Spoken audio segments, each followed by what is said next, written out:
El comando es la unidad élite de las Fuerzas Armadas de hoy en día y de los últimos 2000 años.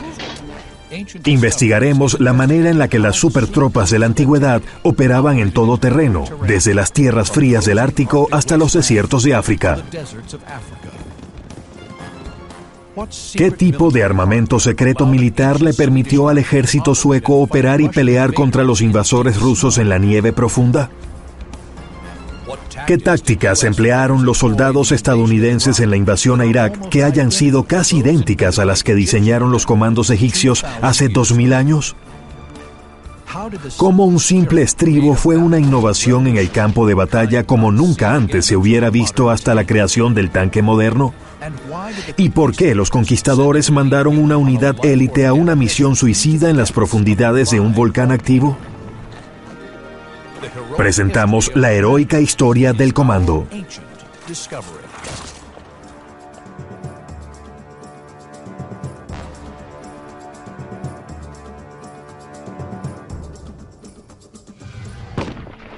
Un comando es una unidad pequeña de guerreros élite que por lo general lucha detrás de líneas enemigas y que cuenta con armas de fuego y se mueve a gran velocidad en territorio enemigo. Para hacer eso, los comandos diseñaron armas y tácticas que les permitieran superar, sorprender y atacar al enemigo en todo terreno, en la selva, el desierto, la montaña y la nieve. De todos estos ambientes, la nieve puede ser el más difícil de transitar con rapidez. Revelaremos cuáles fueron los primeros comandos especialistas en nieve del mundo. El historiador Robert Frost está investigando un texto llamado Una historia de gente nórdica, publicado en Suecia en 1555. El libro da evidencia sorprendente y detallada de Escandinavia en ese período. Ahí se describen tablas de madera que se amarraban a los pies, que les permitían correr más rápido. Si eso no es una tabla de esquiar, entonces no sé qué sea. ¿Podrían ser estos los primeros comandos en esquíes de la historia? Tiene una ilustración de los esquiadores usando arcos y flechas en una situación militar.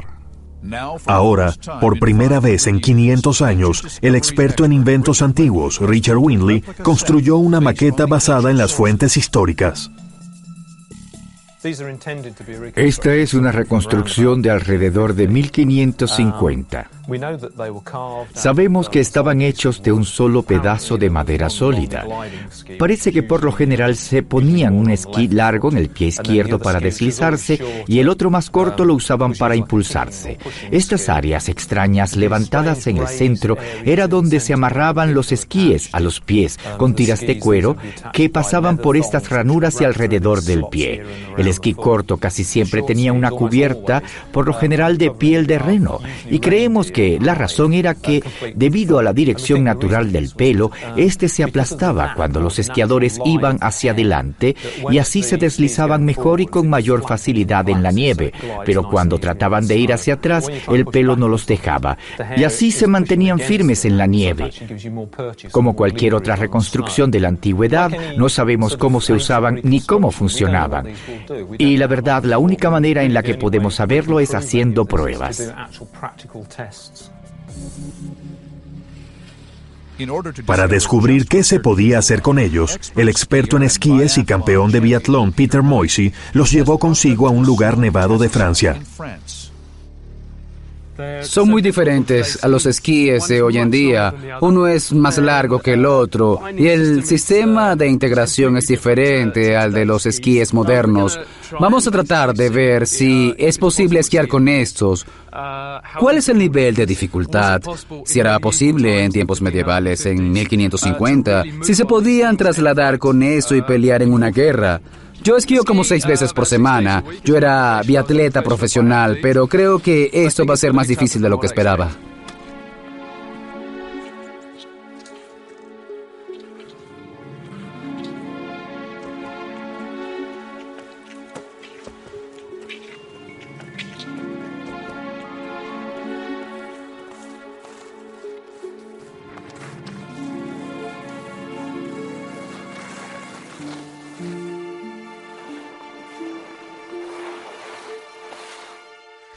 Ahora es más fácil, se siente bien. Es mucho más fácil de lo que creía. En realidad, el borde de los esquíes con pelo es fantástico. Empujo la piel con el pie derecho, me balanceo y empujo el pelo hacia donde tengo que ir. Es cuestión de equilibrio. Hay que poner todo el peso en un solo esquí y cambiarlo de uno al otro.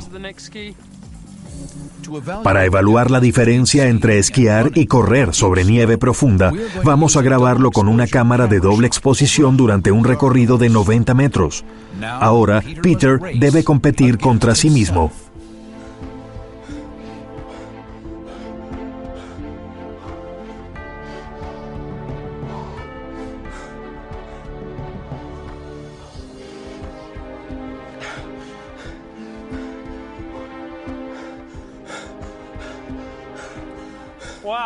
Genial. Como pueden ver, estos esquíes flotan en la nieve.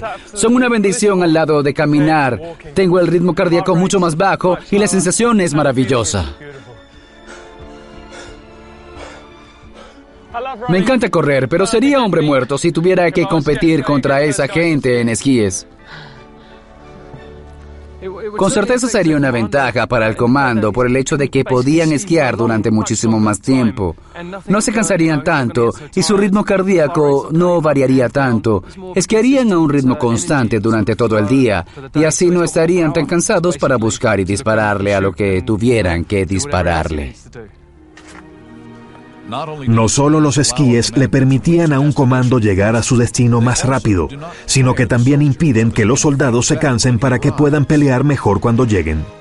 Y la habilidad de moverse con rapidez en la nieve fue lo que le permitió a 1.000 soldados élite suecos defender su nación de 30.000 invasores rusos, quienes los superaban en una proporción de 30-1.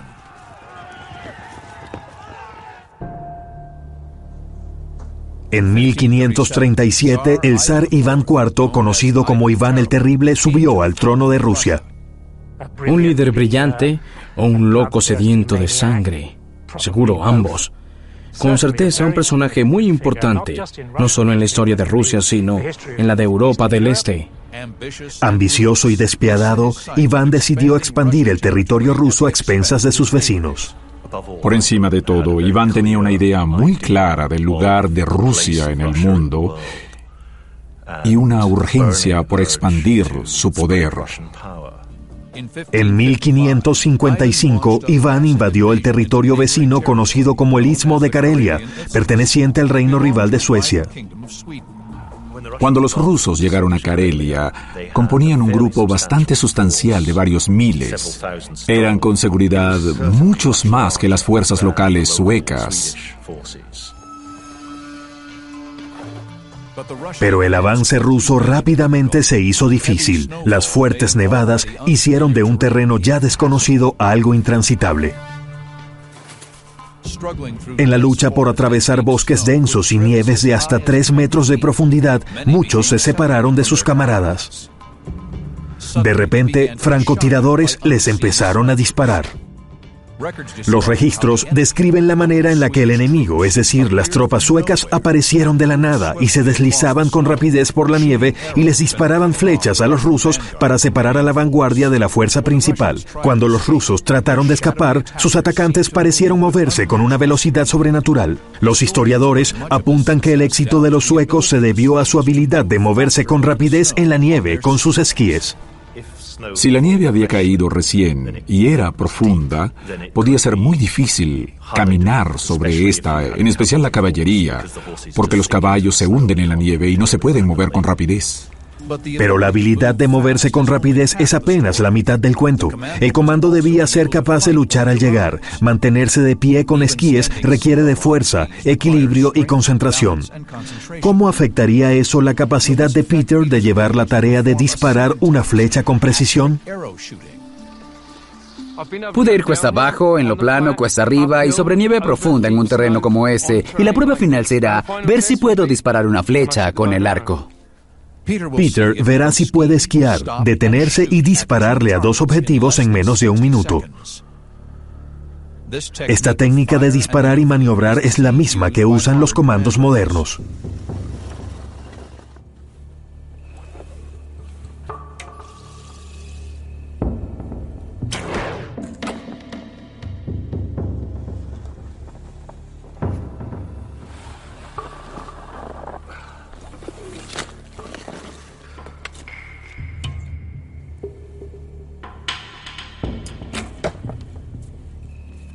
Peter acierta en ambos objetivos y se va en apenas 54 segundos. Aunque se tomará su tiempo para detenerse a disparar, todavía iría más rápido que a pie. No hay manera de que los rusos tuvieran oportunidad alguna contra los suecos con este equipo tan bueno que tenían. En sus buenos tiempos, estos maniobraban con rapidez y eran capaces de darle a sus objetivos.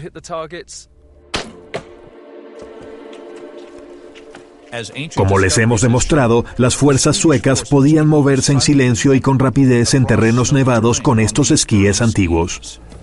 Mientras que sus objetivos luchaban por caminar en la nieve, los suecos podían moverse con rapidez, dispararles, detenerse y dispararles e irse, y así separar a la vanguardia rusa de los demás y destruirla.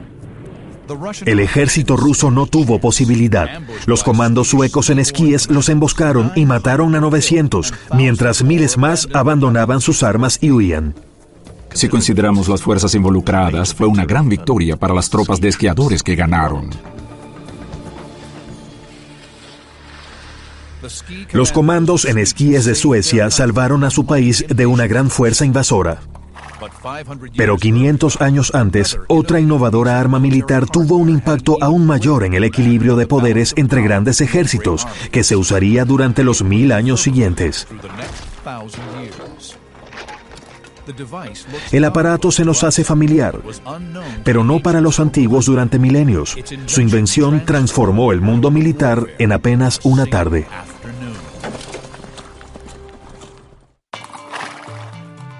En el siglo XI, un método nuevo de pelea innovó el arte de la guerra. Un artefacto de apariencia inocua tendría un gran impacto en el campo de batalla como lo tuvo el tanque casi 1000 años después.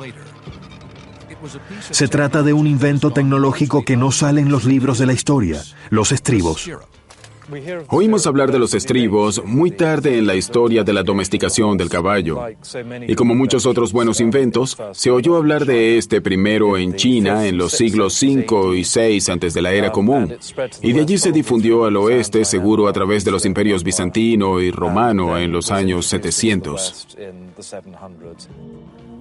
Aunque los caballos se habían usado en batallas durante siglos, fueron los estribos los que convirtieron al hombre y su caballo en una unidad de batalla móvil. ¿Cómo pudo este simple invento tecnológico cambiar el curso de la historia? En octubre de 1066, el duque Guillermo de Francia, conocido más tarde como Guillermo el Conquistador, invadió Inglaterra.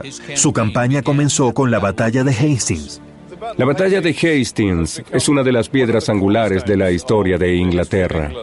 Guillermo derrotó a Harold, el rey anglosajón, y transformó a Inglaterra en un país con un idioma nuevo y un sistema de gobierno nuevo.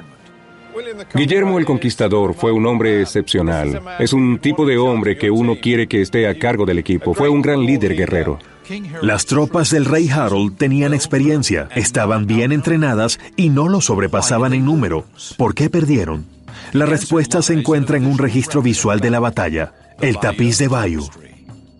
El tapiz de Bayeux es la única obra de arte que hay en la batalla, pero también es una fuente única para conocer las tácticas militares y las armas de la época. Pocas batallas en la historia tienen una referencia pictórica que nos permite ver lo que pasó en cada etapa del conflicto. Gracias a esta representación visual, podemos ver con exactitud cómo fue que pelearon las batallas en términos de armas y tácticas. El tapiz muestra todos los aspectos de cómo los caballeros normandos pelearon a caballo. Nuestras investigaciones nos llevaron al lugar de la derrota histórica de los anglosajones, la Abadía de Battle. Este es el lugar preciso donde tuvo lugar una de las grandes batallas de la historia. Aquí fue donde el rey Harold formara de manera apresurada un ejército inglés el 14 de octubre de 1066, después de haber marchado 387 kilómetros desde Yorkshire hasta encontrarse con el ejército invasor del duque Guillermo. Un ejército muy diferente a cualquier otro al que Harold y sus tropas hubieran enfrentado jamás. Entre las innovaciones del ejército de Guillermo se encontraba un artefacto tecnológico sencillo pero histórico: los estribos.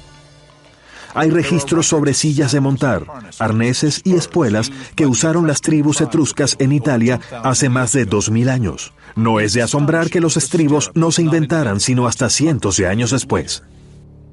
Los estribos son estabilizadores y permiten pelear de manera efectiva, ya que son como plataformas sobre las que se puede apoyar el peso, y todo eso es imposible sin los estribos, ya que sin estos hay que concentrarse demasiado en mantenerse en el caballo.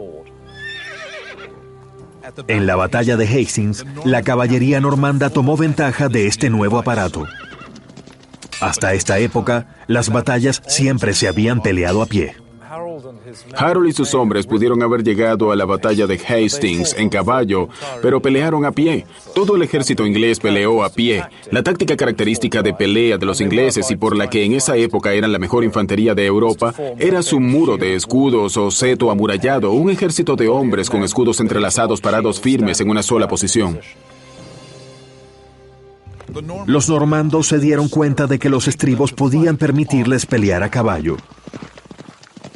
Hastings fue una batalla fascinante porque por un lado había un ejército invasor de jinetes acorazados y muchos de ellos eran arqueros. Por otro lado había una infantería armada con escudos, espadas y hachas. Por primera vez, los métodos tradicionales de pelea de la Europa medieval se midieron contra las nuevas tácticas y tecnologías de los normandos. ¿Qué tenía esta tecnología que le permitiera a Guillermo de poner a Harold rey de Inglaterra?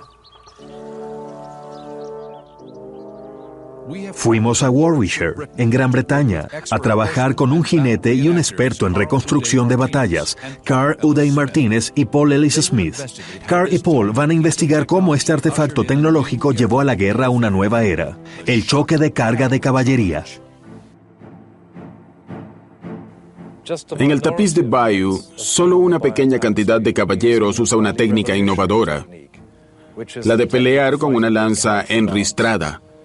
Y esa es una táctica que solo fue posible gracias a inventos como los estribos, y la técnica era agarrar la lanza debajo del brazo en una posición de enristrada para usar el cuerpo, la lanza y el caballo como un solo proyectil. A primera vista, pareciera que los estribos le permiten al jinete levantarse de la silla para darle a objetivos que de otra manera estarían fuera de su alcance. De hecho, los estribos le permiten al jinete mantenerse firme en la silla mientras pelea. Pararse de la silla solo lo haría más inestable. Antes de esta innovación, los jinetes apenas podían tocar su objetivo con la lanza. Una estocada más fuerte resultaba en una caída del caballo. El tapiz de Bayeux ilustra por primera vez el uso del choque de carga, que de verdad tuvo un gran impacto en la historia mundial. Para investigar cuán potente era esta técnica, instalamos un equipo de pruebas con un indicador de impacto fijado a un estafermo, objetivo tradicional que usaban los caballeros medievales para practicar. Con este aparato podemos cuantificar por primera vez la fuerza de choque de carga de caballería.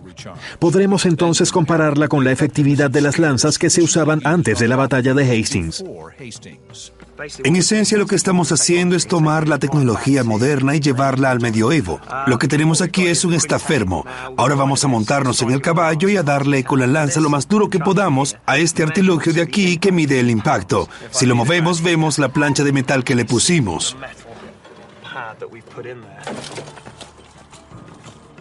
Aquí tenemos dos armas, una lanza de 4 metros de longitud. Es muy pesada y hay que enristrarla por debajo del brazo. También tenemos una jabalina, otro tipo de lanza, y vamos a tratar de medir el impacto de ambas.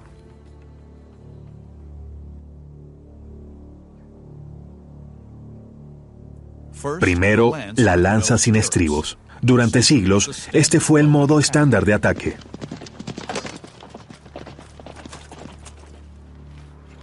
Bien, vamos a revisar esto. No se sintió nada, ¿sabes? Fue como... Eso no fue nada, 14,4. Eso fue como disparar una flecha. No lo hice con nada de fuerza, no hubo impacto. El golpe que inflige la lanza cuando no se usan estribos podría causar algún daño, pero el impacto en general en la batalla hubiera sido mínimo. ¿Habrá alguna diferencia en las fuerzas del impacto al usar los estribos y la lanza enristrada? ¿Descubriremos que dicha combinación fue en realidad la innovación que los historiadores aseguran que fue? ¿Qué resultados arrojará la lanza enristrada comparada con una lanza común en batalla?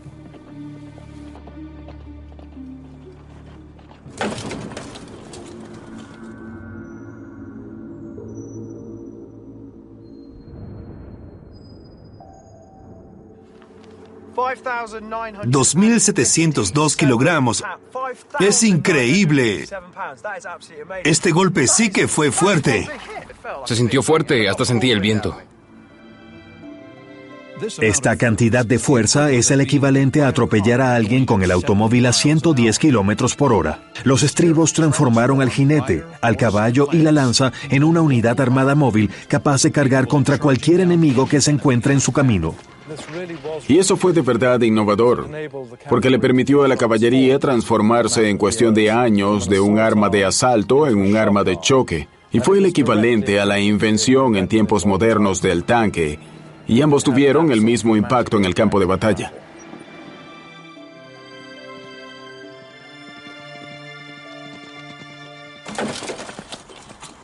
La batalla de Hastings fue el primer caso registrado del uso del choque de carga de caballería en la guerra y marcó el inicio de un cambio radical en las tácticas.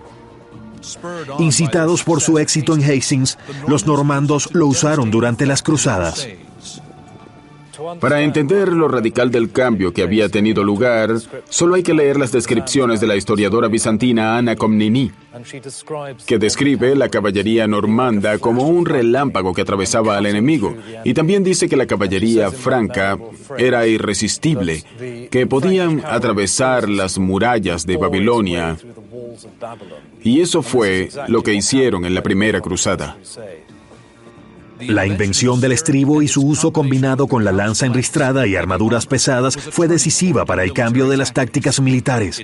Sus implicaciones se sentirían a lo largo de la historia hasta el presente. Quizá el mejor ejemplo de lo que fue un comando moderno son los paracaidistas, que por lo general se lanzan detrás de las líneas enemigas y quedan rodeados por estos. El equivalente antiguo de pelear mientras se está rodeado por completo era el asedio. Los comandantes de las ciudades asediadas podían salir a luchar contra el enemigo. En 1192, una unidad élite de comando salvó una ciudad. Eran conocidos como Neftanes y eran especialistas en fuego.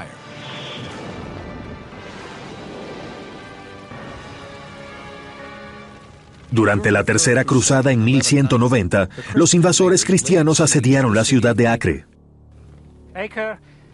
Acre era importante en extremo porque era el puerto principal de la costa palestina. Era el mejor puerto y el que lo controlara podría reabastecer a su ejército en tierra firme o evitar que otros ejércitos en tierra firme se abastecieran por mar.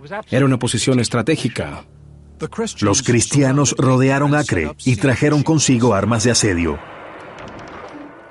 Cargada con proyectiles, arqueros y catapultas, la torre de asedio les daba a los atacantes ventaja contra los muros de la ciudad. Las torres de asedio de madera han sido parte importante de la tecnología de ataque durante miles de años, desde tiempos antiguos. Su importancia radica en que le permitía a la gente dispararle a los que defendían las murallas. ¿Cómo podían los defensores contraatacar esas máquinas de guerra gigantes? La única forma de destruir una torre de asedio o derrotarla en el sentido táctico era quemarla. Ninguna de las guarniciones que salían de las ciudades para tratar de quemar las torres de asedio tuvo éxito. Parecía que las torres estaban construidas de manera muy efectiva y eran resistentes al fuego. La mejor manera de defender una estructura de madera como esa era ponerle la piel de animales recién sacrificados. Es decir, que no fueran cuero, sino la propia piel de los animales. Para nosotros, eso es más bien asqueroso, pero ponerlas en la estructura de madera, con el pelo hacia adentro, es decir, con la parte interna de la piel hacia afuera, era sucio, húmedo y asqueroso. Pero era casi imposible prenderle fuego, así que hacían las veces de capa a prueba de fuego. Richard Wendley investiga cómo los defensores lograban evadir las defensas de las torres y salvar su ciudad. Un testimonio nos cuenta que un miembro de un comando élite estaba atrapado en una ciudad, un miembro de la brigada Neftán. Las brigadas Neftán eran tropas entrenadas de manera específica para usar armas de fuego. Entre su arsenal de armas incendiarias había gran variedad de granadas. Eran recipientes de cerámica similares a este que tenemos aquí. El consenso general ahora es que seguro eran granadas de nafta. La nafta viene de la destilación del petróleo crudo. Sin embargo, ¿de qué servía una granada incendiaria contra un objetivo no inflamable? Si la torre estaba cubierta de pieles gruesas, húmedas y frescas, creo que debía ser muy difícil tratar de prenderles fuego. El texto cuenta la historia de lo que este comando antiguo hizo. No solo les prendió fuego y se las lanzó a las torres de asedio, sino que les lanzó algunas sin prender para que los atacantes pensaran que no tenía ningún sentido y que los trataran con cierto desdén. Los cruzados se burlaron de los defensores cuando les lanzaron una lluvia de granadas sin prender. No se veía ninguna llama. Para descubrir lo que pasó, Richard y David Nicole construyeron una réplica de una sección de la torre de los cruzados con pieles frescas y se armaron con granadas de nafta. No sabemos bien si las originales estaban diseñadas para romperse o para quemarse de forma continua, como un artefacto incendiario continuo. Quizá le salía fuego por alguna parte. La verdad no sabemos. Va a ser divertido ver si su efecto es comparable con lo que leímos al respecto. Sí. Al igual que el comando defensor durante el asedio de Acre, Richard va a lanzar primero algunas granadas sin prender.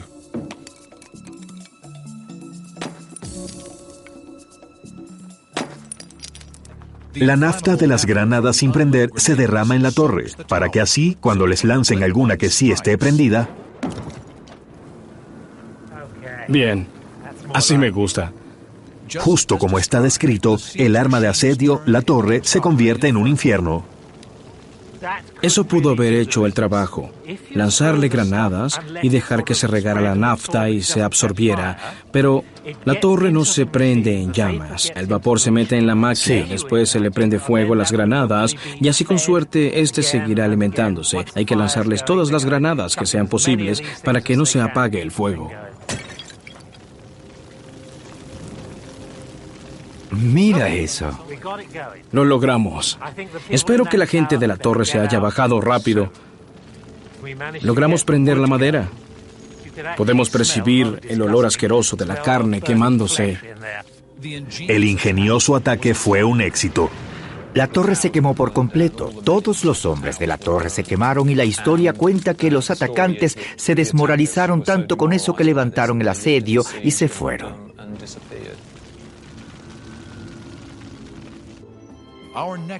A continuación revelaremos las similitudes entre las tácticas usadas en el Medio Oriente en la guerra de Irak y las que usara cierta caballería en el mismo desierto más de 2000 años antes. Ambos involucran una herramienta vital del arsenal de los comandos, el arte de la decepción. Hace 2000 años, Ptolomeo I, rey de Egipto, usó técnicas clásicas de comando para defender a su país contra la invasión de una caballería.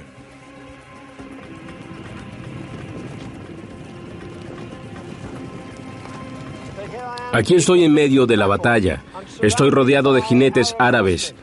Solo tenemos 10. Pero se pueden imaginar que si esta fuera una batalla de verdad en épocas antiguas, habría cientos de miles, y para alguien a pie, de verdad, créanme, da mucho miedo. Y creo que lo más seguro hubiera sido que me estuviera suicidando en este momento.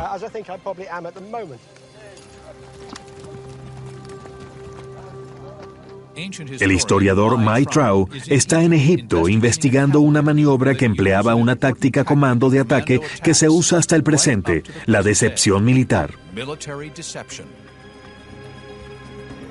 Durante la invasión a Irak, las fuerzas estadounidenses mandaron aviones señuelo a simular bombardeos en el desierto.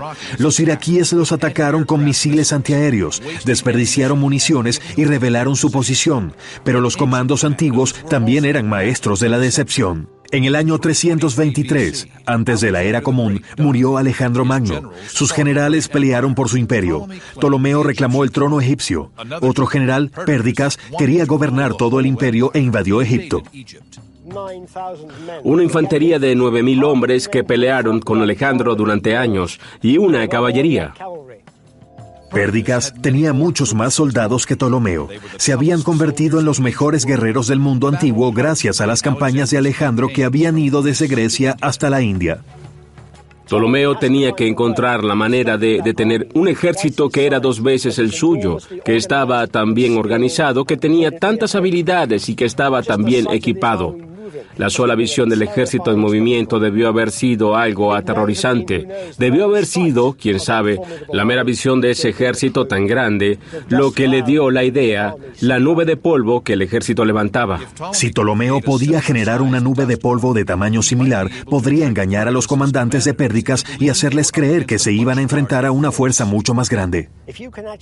Si se puede llevar a cabo la idea, la ilusión, en esta tierra de ilusiones, de que de alguna manera se tiene un número vasto de soldados, aunque en realidad se tengan solo unos cuantos, se puede conseguir una gran ventaja psicológica. Pero ¿cómo se genera una nube de polvo que pudiera asociarse a un ejército de miles? Era obvio que Ptolomeo no tenía caballos suficientes para levantar la cantidad de polvo que quería, pero lo que sí tenía era muchos animales domésticos en todo Egipto, y los usó para crear el efecto. Le amarró maleza a las colas de los animales y los llevó al desierto para crear así nubes de polvo que le hicieran creer a cualquiera que las viera que un gran ejército venía a pelear con Pérdicas. Mai quería descubrir si esto era posible. Primero va a ver cuánto polvo levanta un grupo de caballos y después va a ver si un grupo de animales domésticos pueden levantar la misma cantidad, si no más. En esa colina pueden ver 10 caballos árabes con sus jinetes que vienen hacia nosotros, como muchos de ellos lo hubieran hecho en la batalla de Polusia. El polvo que generan 10 caballos es visible desde lejos. Mientras más rápido cabalgan, más polvo, más terror y más ruido generan.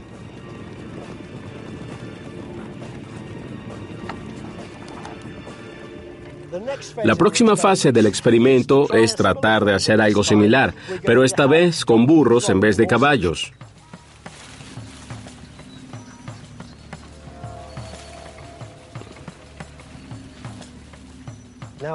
Ahora no puedo saber quién viene ahí, no puedo saber quiénes son. Lo único que puedo ver es un montón de polvo. Sé que de hecho son solo 10 burros y miren la cantidad de polvo que levantan. Solo 10 burros, pero es obvio que Ptolomeo tenía más. Imagínense el efecto que el polvo tendría si hubieran sido 20 veces esa cifra. Entonces Ptolomeo pudo generar una nube mucho más grande. Hay que imaginarnos en el lugar del ejército de Pérdicas. Ellos no sabían que de hecho todo era un truco muy elaborado. Mai descubrió que si se le amarraba maleza a 10 burros, podían levantar más polvo que 10 caballos y dar así la ilusión de una fuerza de ataque mucho mayor. Los experimentos que llevamos a cabo hoy me demostraron de manera concluyente que Ptolomeo se salvó con una estratagema de verdad muy ingeniosa. Se trató de poner los pies sobre la tierra, de ser más astuto que el enemigo, ya que su ejército era más pequeño, y eso fue lo que Ptolomeo hizo. La guerra terminó antes de empezar. Miles de soldados se salvaron de la muerte. Pérdicas perdió y pagó el precio. Se le acabó la suerte. Los ejércitos no perdonan a los generales que pierden. Sus hombres hicieron un motín y lo apuñalaron. Sus sueños de convertirse en el próximo Alejandro se acabaron. Ptolomeo, victorioso, se convirtió en el primer rey de Egipto y su legado sobrevive hasta hoy. Seguro fue muy bueno para Egipto tener a Ptolomeo como rey, porque él logró fundar la última dinastía de este país, y sin él los demás generales que se peleaban por gobernar lo hubieran destruido, y no habría habido un Egipto por otros 300 años más. Gracias a Ptolomeo, Egipto existe hasta el presente. Mai descubrió la verdad detrás de uno de los enfrentamientos más importantes de la historia, el cual se ganó no gracias a la fuerza bruta, sino a la astucia y la inteligencia. Nuestro último descubrimiento antiguo revela la historia de una de las operaciones comando más peligrosas de todos los tiempos, no contra un enemigo humano, sino contra la naturaleza misma. A través de la historia, el hombre ha viajado a los confines del mundo en busca de riqueza y gloria. Pero rara vez la humanidad ha visto tanta valentía como la de aquellos que se aventuraron en las profundidades del infierno mismo. Revelaremos lo que condujo a un comando élite a aventurarse donde ningún hombre se atrevió antes, dentro del cráter de uno de los volcanes más volátiles del mundo. 29 años después de la llegada de Colón a las Américas, un grupo de españoles, conocidos como los conquistadores, lucharon contra los aztecas por el control de Centroamérica. Fue una campaña que destruiría toda una civilización y que cambiaría la historia del continente para siempre. México era un gran territorio sin descubrir. Ellos pensaron que iban a encontrar lo que buscaban: oro. Guiados por el español Hernán Cortés, el fervor religioso y el deseo por riquezas de los conquistadores los inspiraron a llevar a cabo su misión con determinación. Cortés estaba desesperado por pólvora. Las armas de fuego eran su ventaja principal sobre los aztecas, y se le estaba acabando. Tenía que hacer más, y para eso necesitaba 3 ingredientes: carbón vegetal, salitre y azufre. Encontrar carbón vegetal y salitre no era problema, pero necesitaba el azufre con desesperación. El azufre se extraía por lo general de las piedras mediante hornos elaborados. Cortés no tenía ni el tiempo ni los recursos para hacerlo, pero conocía otra fuente. El azufre se da de manera natural en volcanes activos, producto de procesos geológicos a grandes profundidades, para después depositarse alrededor de fuentes termales llamadas fumarolas. Pero las fumarolas se encuentran en su mayoría dentro del cráter de algún volcán. ¿Estaba Cortés tan desesperado o determinado para mandar hombres a buscar azufre al infierno? Cartas al rey de España dan informes detallados de una expedición de un comando élite a cargo del oficial Montaño. Se trataba de una misión suicida para recoger azufre del volcán Popocatépetl, una de las montañas más altas de Centroamérica y objeto de temor y veneración de los aztecas. El Popocatépetl es un volcán peligroso en sus alrededores. Cerca del volcán, a pocos kilómetros, la zona de seguridad actual es de 12 kilómetros del cráter. Pero de 4 a 6 kilómetros es peligroso en extremo. Queremos experimentar lo que fue eso para los hombres de Cortés, así que tenemos que encontrar otro volcán que tenga condiciones similares al que tenía ese en la época de los conquistadores. En el sureste de México hay un volcán llamado El Chichón. El tamaño y profundidad de su cráter son muy similares al del Popocatépetl en la época de la misión de Montaño. Estamos por atravesar por esta mezcla de selva con matorral y ríos hasta esas montañas de allá, hasta el cráter del volcán. Solo vamos a llevar justo lo necesario para hacer el documental. Los conquistadores necesitaban armas, armaduras y todo el equipo necesario para llegar hasta allí. Para, en un esfuerzo de pura valentía, recoger azufre suficiente para hacer pólvora y asegurar la posición de poder de Cortés en este país. Los hombres de Montaño fueron sometidos a pasar por una terrible experiencia: el escalar una de las montañas más altas de Centroamérica, de una altura de casi 5.500 metros. Caminaron durante 2 días por terrenos inhóspitos, pero nada podría prepararlos para lo que iban a enfrentar en la cima.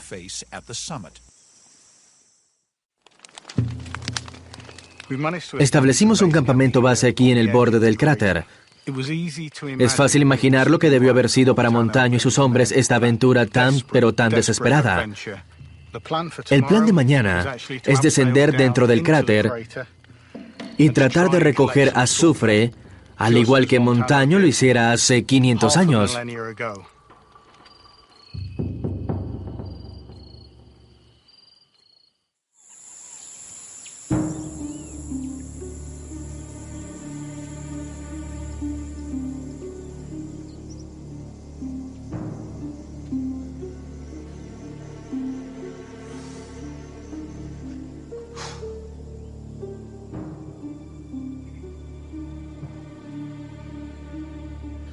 Solo hay una palabra para describirlo: impresionante.